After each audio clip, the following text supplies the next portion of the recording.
Greetings everyone. Welcome to Kite Lecture Series. And in today's video, we will be talking about virtualization structures, tools and mechanisms. So let's start.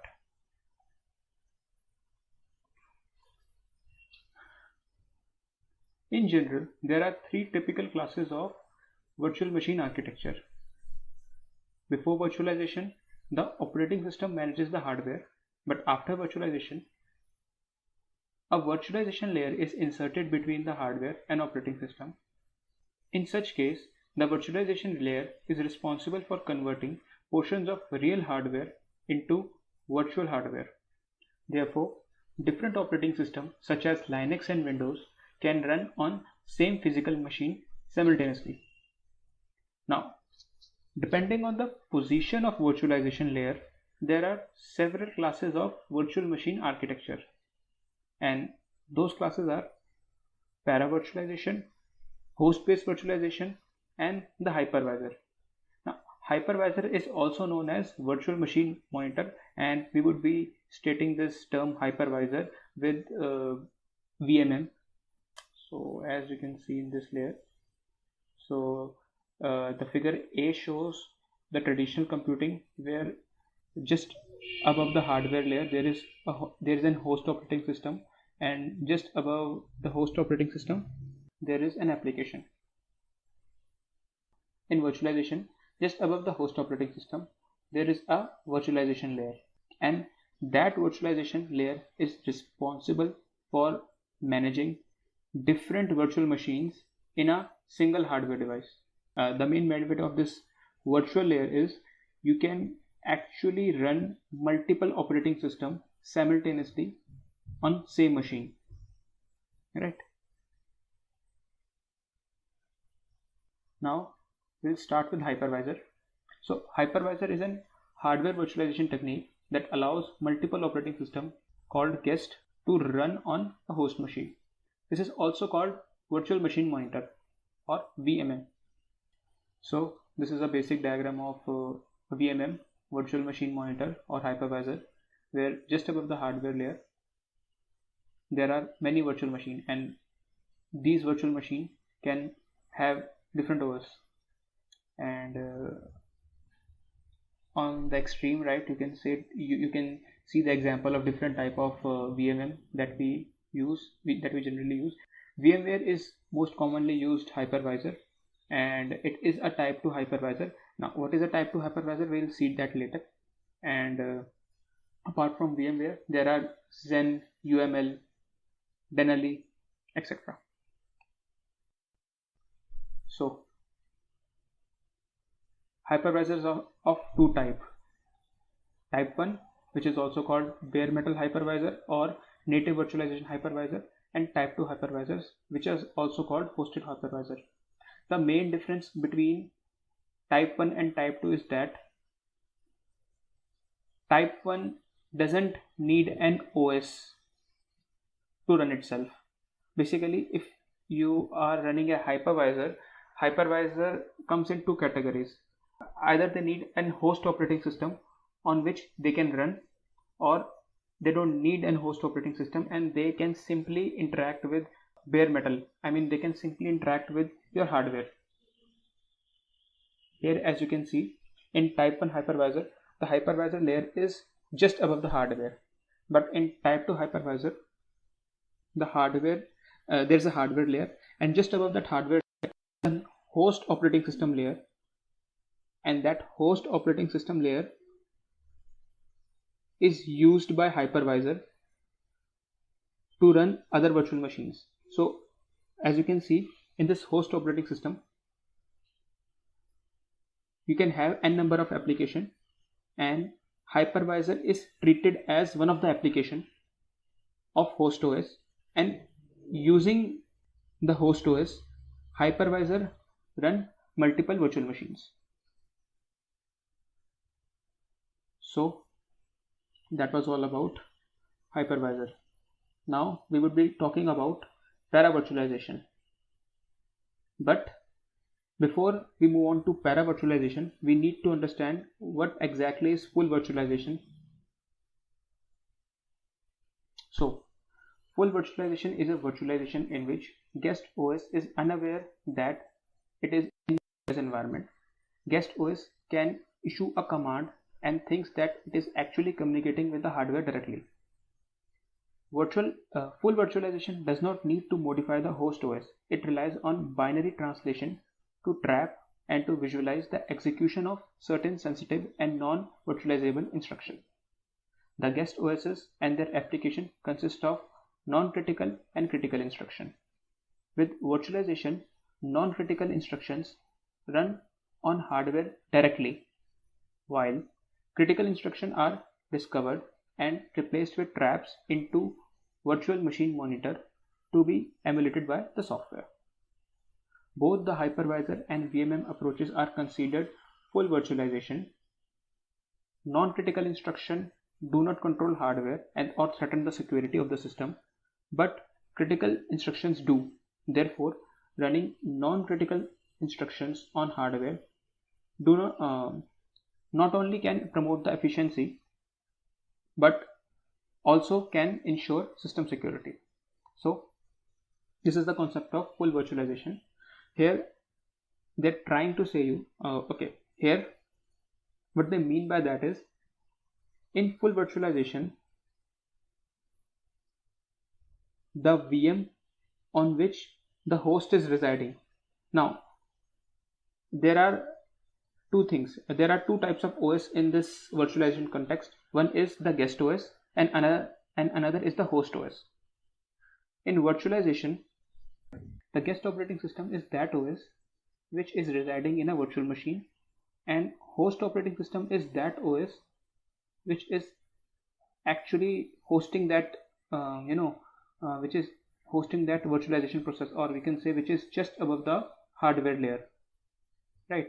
So in full virtualization, what actually happens is that your guest OS, which is in the virtual machine, doesn't know the fact that they are in a virtual machine.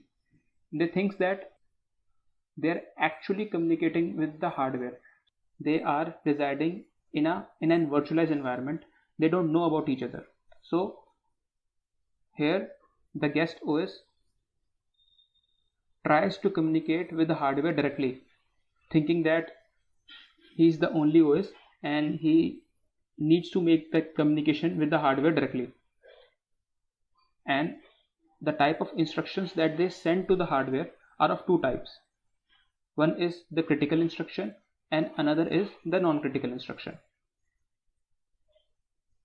As far as non-critical instructions are concerned, it gets directly served by the hardware, but critical instructions are those instructions which need to be trapped by virtual machine monitor or a hypervisor, because if those critical instructions reaches directly to your OS, it can threaten the security of the system. So all those critical instructions are trapped by VMM, and all the non-critical instructions are directly served by the hardware. This is the process how the critical instruction gets trapped. So we call this process the binary translation. So we have divided the priority into rings. Here you can see the four rings: ring 0, ring 1, ring 2, ring 3. The ring which is having the lower number is having the highest priority, and the ring which is having the higher number is having least priority. It means ring 0 is having more priority than ring 3. So here you can see user apps generally have non-critical instructions. So user app, just because they are having non-critical instruction, they are directly interacting with the hardware of the system, right? But the guest operating system, which is residing in the virtual machine, they are having all those critical instructions, and when they send the critical instruction, it gets mapped in VMM, and VMM perform binary translation of the request of guest operating system, and then it further interacts with the hardware to fulfill all those requests. Now This approach was implemented by VMware and many other software companies. VMware puts the VMM at ring 0 and guest OS at ring 1. The VMM scans the instruction stream and identify privilege, control and behavior sensitive instruction. Now, they have talked about three instructions: privileged, control and behavior sensitive instruction.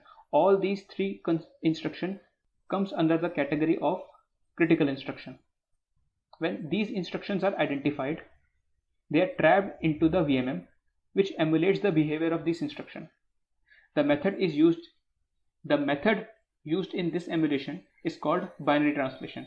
Therefore, full virtualization combines binary translation and direct execution.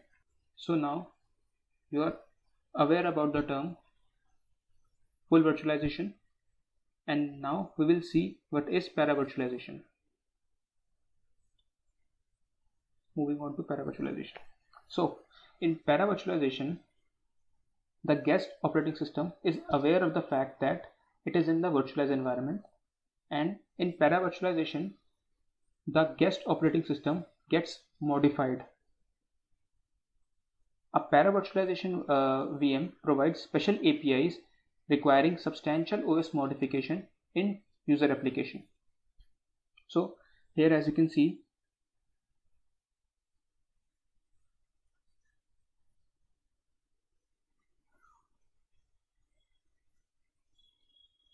there is a hardware device. Just above that there is a host operating system, and above this host operating system they are having this hypervisor. This hypervisor interacts with this modified guest operating system, and all this modified guest operating system, all these operating systems are modified, which means in this case these operating systems are aware of the fact that they are in a virtual environment. Now this is an example of you can say type 2 hypervisor. Now we have already studied about the type 1 and type 2 hypervisor. This shows the paravirtualization in type 1 hypervisor. This shows the paravirtualization in type 2 hypervisor because there is a layer of operating system. Now this diagram of paravirtualization shows type 1 hypervisor because the hypervisor is just above on the hardware layer. So this is also called bare metal hypervisor. But the thing that you have to notice in both the diagrams is that the operating system, the guest operating system, is being modified, right? And they interact directly with the hypervisor, not the physical hardware. Now here all those instruction, all those requests which is made by a modified guest OS is being converted into hypercalls, and those hypercalls are then satisfied by hypervisors. So this is the difference between full virtualization and paravirtualization. Well, I have already told you that in full virtualization we don't need to modify guest OS, and all the critical instructions are emulated by software through the use of binary translation. But in paravirtualization, guest OS is modified and non-virtualizable instructions are replaced by hypercalls that communicate directly with hypervisor or VMM. Now the advantage of full virtualization is that you don't need to modify OS. So there are certain OS which cannot be modified. The earlier versions of Windows XP, or you can say Windows 95, they are very difficult to modify. So in that case we can use full virtualization. Now the disadvantage in full virtualization is that binary translation slows down the performance. So here the process of binary translation, where the hypervisor scans all the instructions, and by scanning all those instructions it identify the critical instruction, and then they fulfill that critical instruction. So this whole process of binary translation is very much time consuming, and it is less secure than paravirtualization. Why they are less secure than para-virtualization? Because if you can see in this diagram, in para-virtualization, each and every request is being passed through a hypervisor via hypercall. But in full virtualization, guest kernel assumes that he is not the part of a VM machine. He is not virtualized. So if he is not aware, he tries to interact with the hardware directly, and it throws all its instruction to the hardware first. Then hardware generates a trap and send the instructions to hypervisor. Now in that trap there are certain set of instructions. Hypervisor scan all those instructions and identify only the critical instruction that he needs to fulfill. After identifying all those critical instructions, hypervisor sends a signal emulate so that it can fulfill all the critical requests. So because in full virtualization, guest operating system is deliberately trying to interact with the hardware, there are certain security concerns. But in para-virtualization, even guest kernel knows the fact that he is being virtualized, so it interacts only with the hypervisor.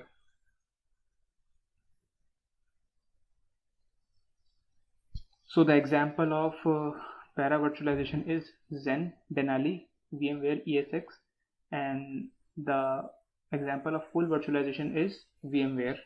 The VMware that we use in our operating system is an example of full virtualization, but its para-virtualization version is called VMware ESX.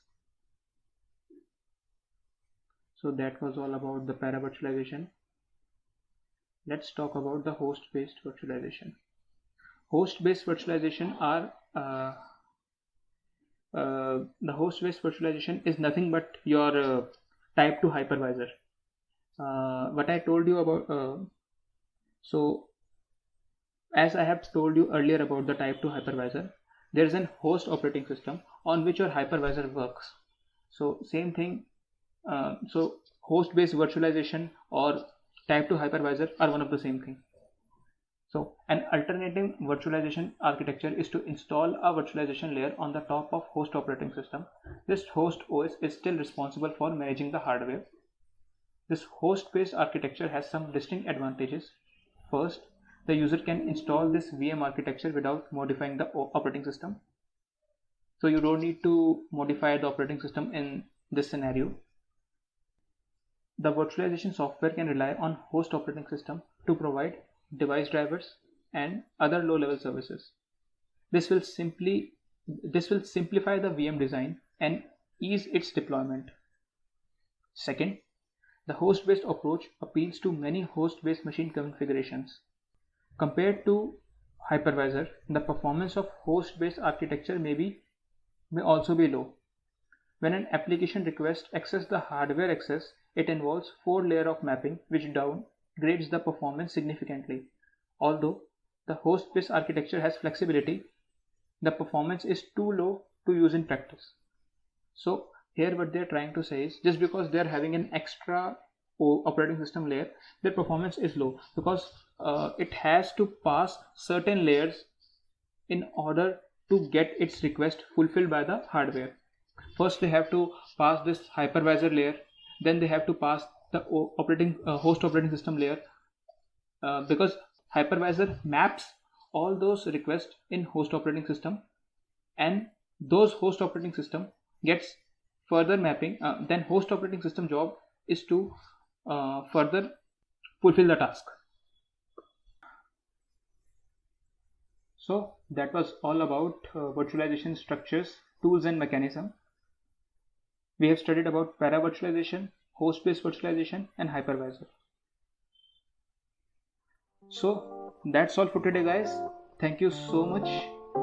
We'll cover the remaining topics in the next video. Till then, stay fit, stay blessed. Jai Hind.